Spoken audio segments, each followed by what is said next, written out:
Instant justice no my share a Ghana for addition my moon penny for a Captain Muhammad point of fast so a we or Juntuni way be a point of fast we when the girlfriend could Salome a will come as a point of fast so a we and in fact a time. Let's so be like it attention TV subscribe by a channel no so now. Yashia boom. Prison officer your friend Gideon I work KASOA man from our shredding quan. Nyana ni tuam firi kadochi na ye bubra no a wokeka mu se me ye kronfo me srem mo hwe matare me ye prison officer ne nyina mu no enkrofo no entie no ekun no me sre Ghana ban se me srem asa de we ekoso no ye betu ye na esi fam na Ghana de hye ni bi ehwere ye nkwa ama se si ano wonam kra you matter who you are no obi betumi agye wo nkwa afru se so ye nurse ni o so ye police ni o so ye hifo instant justice for betimi agye won kwa efrun sa ban pen for me se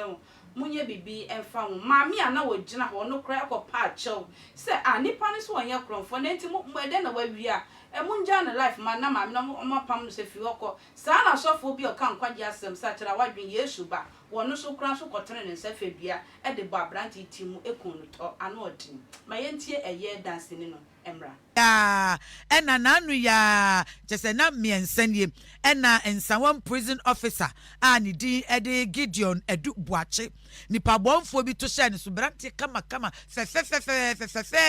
brei fe kama pa nipa bonfo bi to hye ne so se wo mususu se omadwe mpomu no wo mu ni se oye kronfo na kronfo ye china ya woro ne ho ebro no ekunu de ne kwahye gatemana areho sempa na no enene timamuni bi a wo chese asem ni si na nani tuam ema ono kra ka chense wo bi baba ma na moye ne sa omunyai emrantie ni bitimi hwe ma me nanim ka che ne se awo wuntimi ni yeye ne na kofie na koda ade asa wo hwe na wakoma ntimi a jane ho na koda wo hwe na wuni vim wuni charisma ode be gina ade na no a kona koda ene yesuma meneti ko wo na oba pani ya kiremu akosi se sofuo bi mpo wasusu se sofuo bi mpo a ono waye ne ho se nyame nipa bi a wono so won potamu ho wono so eka ho bi pa na eyarewo sem pa ebinum so bi se Ghana Prison Service beto se emre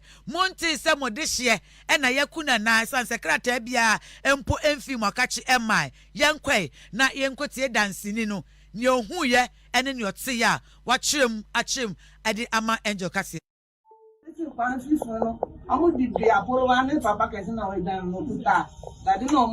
omu di goku de no ma omu chaso kakra o di bonasu na mi sika na mo se ni ba ne ya won pa de ya na wasa mo bonisa na mo bonu ka mo da na o si fi o se na mi ka akoda ti ba ho na ba ko ti di aporo na bo ne ti na ko de ti ana mo ja no emi bu wan ti na ni fi de si na ko mo ja na tale no e no mo de se kan no o se skinny sama ma skinny no mo de da de ne pai ni se e no mo de pai ni se e no mo train force nti ni tu ni de si fe no pa e na ani na yi no de ne se bu so na mi nti kwa mo ka na njo ntumi nka nti ne ati ai sa de ne shishi na ne nti no o si wa sa nti ntumi nti na ne nse bobọ na nti ho na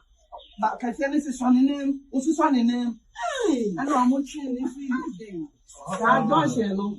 di tutu wa sa nti papa we ne di not na di ta ma onu pie ba e no o si na ho na no me se o mo se pronfo na o mo train na se ko sa no so mu twi ha na mi ti de fem na mo ja ne so ne ha no ma de ko to lo lo fa ni mo pinpin wo se ka agbo no iti o da ha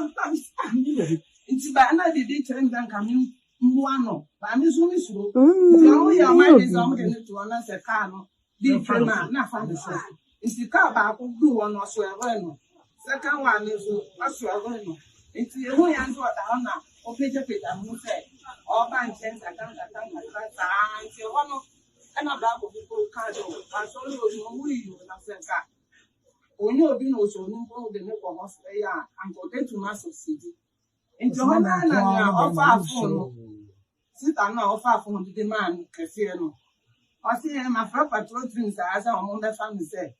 ayo kronfo ya bo na to nti no wa fra patrol team na o mo ma na ba ku bi wo Only me na me say wada. Me say wada. Iti aya zan ni bom ni say di omo say akọ.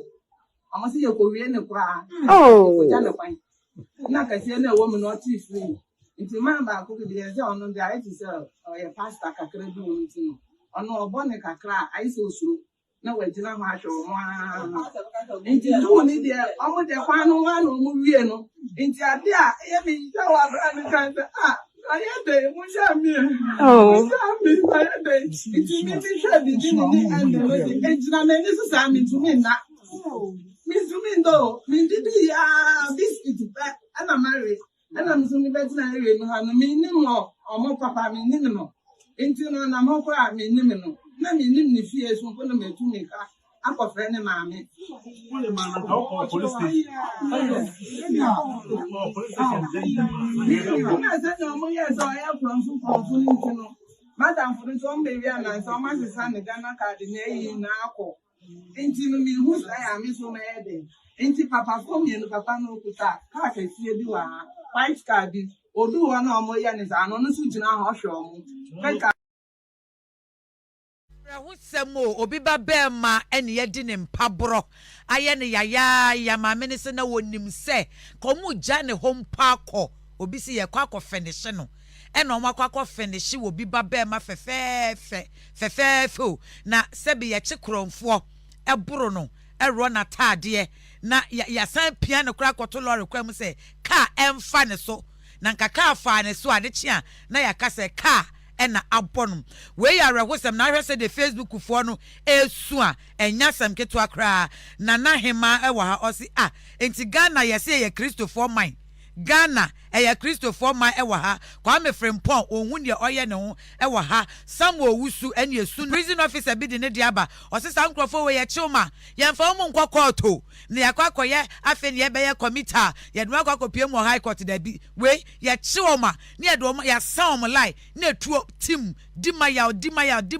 ne ya tete obi ati efri so Ghana Police Service omuguso hwehwe binom ebi adwane papa kase ya yesi wono no se yenkwa finish no wono se yesi wono ne yere ne manyina adwane ekwa we ya rehosem pa Ghana bebe yekeka kode yenya wo hema obi baba ma fefe na yakuna ye ni sei se ye de ne kwa kwoto kwa mu na yayi ye ni se ka enkwa fa ne so ne ye chikronfo ye ni sei ye chikronfo eye ni sei ama ntina ya na da bia ye kase ye magidie ni arehemu emra yatemuo ene atenyiye adwumanim sade ye be ya obi anim se nipa medi ni ko benya ne so ne na so twen enti no emma ni tirim krasa of amra ne hye ne nsam hwesa wo dehye bi wodofo bi ebe pie na wanyare ana ho ka mono nipa desani na hye da gene nkwa agi ne kra afira asase so ebe ya the trauma na wo be fa mu kra no na waka wuye aye nipa no wuye no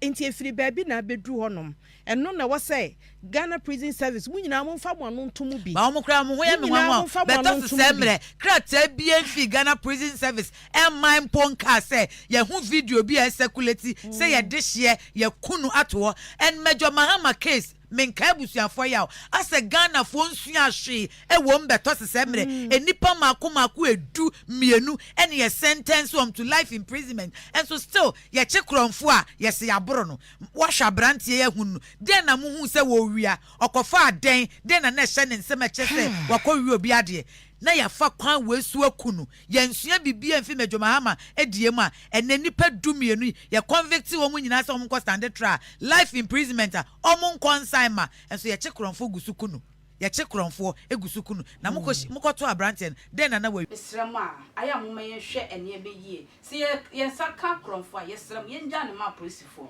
wate na polisifo ene omuli na ye kum ade hyema makra